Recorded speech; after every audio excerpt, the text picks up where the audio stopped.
Assalamualaikum warahmatullahi wabarakatuh. Ketemu lagi dengan saya di sini di channel Sang Adipati.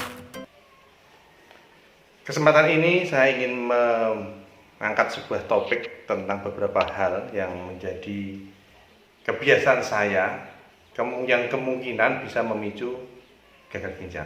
Tapi ingat, ini versi saya dan yang saya alami maksudnya. Ya, bisa jadi Anda tidak mengalami atau bisa jadi ini salah ya. Tapi ini yang saya alami karena saya yakin subjektivitas manusia itu berbeda-beda. Yang pertama, sebagai orang desa yang banyak sumber airnya melimpah ruah, saya itu kecilnya suka sekali minum air putih. Minum, main dari mana pulang ambil minum, itu menjadi hal biasa. Dan tetapi karena namanya di desa, akses pendidikannya juga saat itu berbeda dengan yang di kota.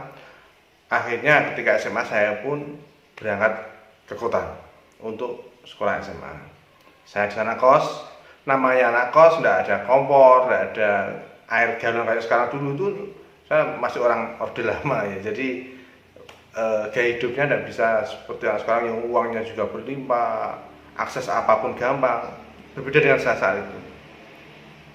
Akses untuk mendapatkan air minum itu kalau nggak pas wayah jajan, wayah makan siang, itu ya nyaris tidak bisa minum. Tidak ada minum. Atau kalau mau tego-tegoan, kentil-kentilan itu ya minum air keran. Tapi saya nggak terlalu, bukan tipe orang yang tego seperti itu. Saya menahan minum sehingga kemungkinan saya itu jadi kurang minum ketika masa-masa SMA. Ditambah ketika kuliah pun lepas SMA saya juga seperti itu ya.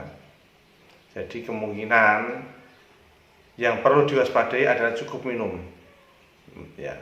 Jadi jangan abaikan rasa haus, rasa dahaga yang ada dengan menahan tidak minum.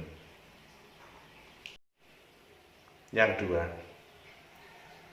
saya itu minumnya sudah sebenarnya pengen banter, nah terbiasa dari kecil suka minum banter. Kemudian ketika kos menjadi sedikit, ditambah lagi saya itu sering sering gampang buang air kecil, minum sedikit buang air kecil. Nah, karena sering gampang buang air kecil, entah itu mungkin karena dulu sudah ada trouble sampai atau gimana saya tidak tahu. Tapi akhirnya karena saya merasa terganggu saya tahan. Apalagi saya ini yang ya diam-diam termasuk anak yang rajin. Rajin. Jadi kalau sudah melakukan tindakan, melakukan kerjaan apa nanggung, saya lanjutkan. Misalnya belajar, ujian atau apalah ya yang kira produktif, saya sering nahan. Saya mikir masalah buang kecil itu hal yang bisa diabaikan.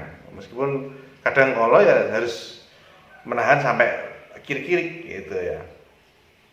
Apalagi ditambah ketika saya masuk dunia persilatan, saya itu harus mondar-mandir dari satu lokasi A, B, C ya. Saya itu juga maksudnya ketika kerja A, B, C, saya pun juga harus menahan pipis, menahan buang kecil. Nah, tambah mungkin semakin parah mungkin ya rasa itu atau timbunan-timbunan yang di ginjal mungkin yang memicu gagal ginjal. Yang ketiga, saya itu ini karena saya tadi di muka ada cerita kalau ini kebiasaan saya, jadi ini subjektivitas saya ya. Saya berbagi sharing dengan panjenengan semua, dengan anda semua.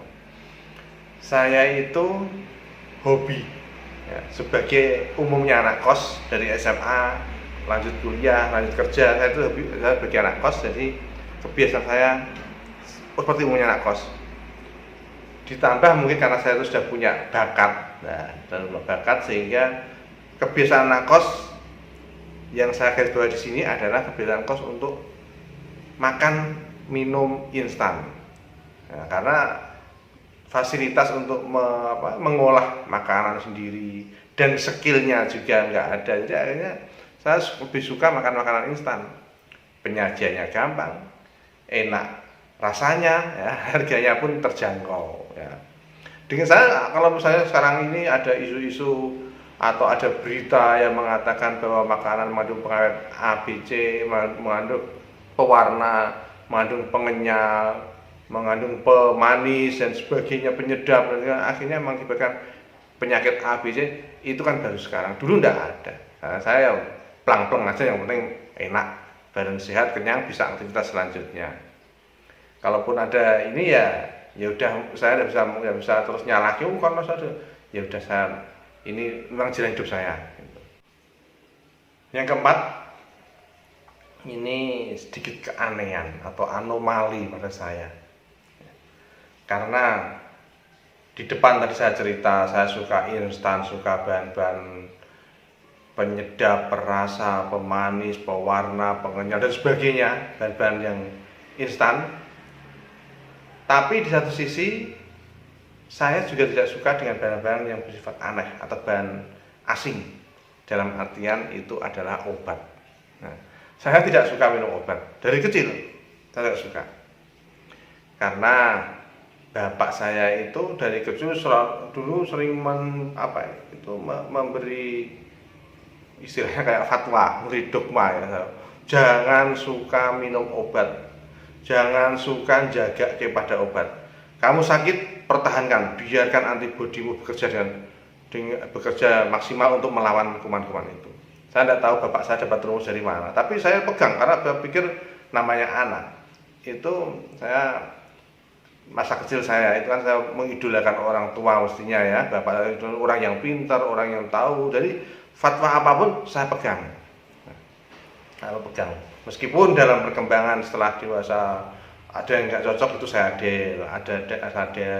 ada kemudian yang mungkin kontradiksi, harus saya pilih yang rasionalitasnya masuk dalam benak pikiran kita ya. Jadi itu saya pegang, saya tidak mau minum obat, saya menguntungkan diri saya dengan antibiotik sehingga antibodi saya itu kuat, mikir saya gitu ya. Termasuk imbas dari itu ketika faktor usia, faktor minum gaya hidup yang tidak sehat, kemungkinan ya karena makan minum tadi yang instan, makan pipis, kurang minum dan sebagainya, itu akhirnya saya pada tahun 99 ketika saya sudah mulai masuk dunia kerja juga, itu saya kencing batu, saya periksa ke dokter, kasih obat, dan saya tidak minum obatnya.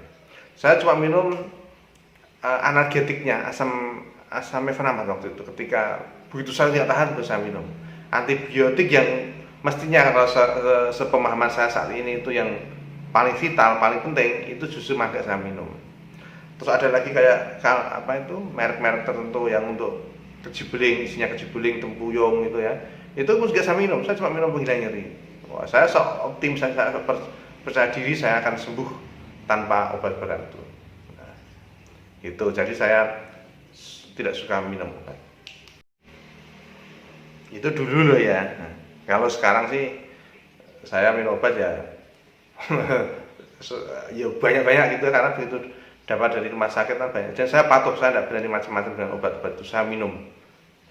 Kalau perlu saya tambahi dengan multivitamin atau dengan herbal yang alami ya.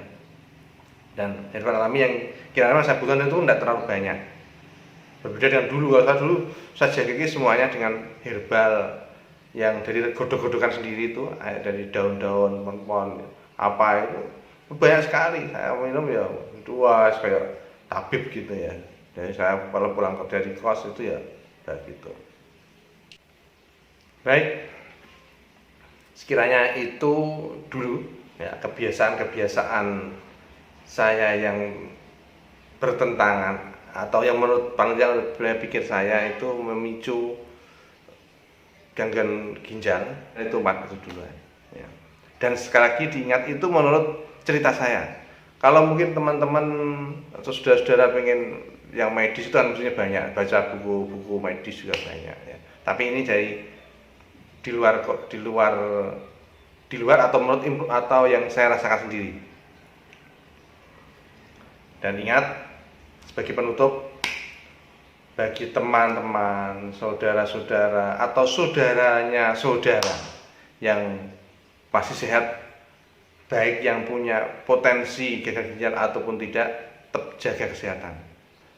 Jauhi pola hidup yang tidak sehat, makan tidak sehat, minum tidak sehat, menahan hasad ingin pipis, terus kemudian kurang minum, dan kemudian punya keinginan menolak modernisasi, menolak konsumsi obat-obatan kimia yang kalau memang itu dibutuhkan.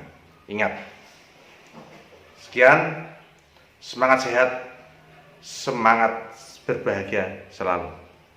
Salam.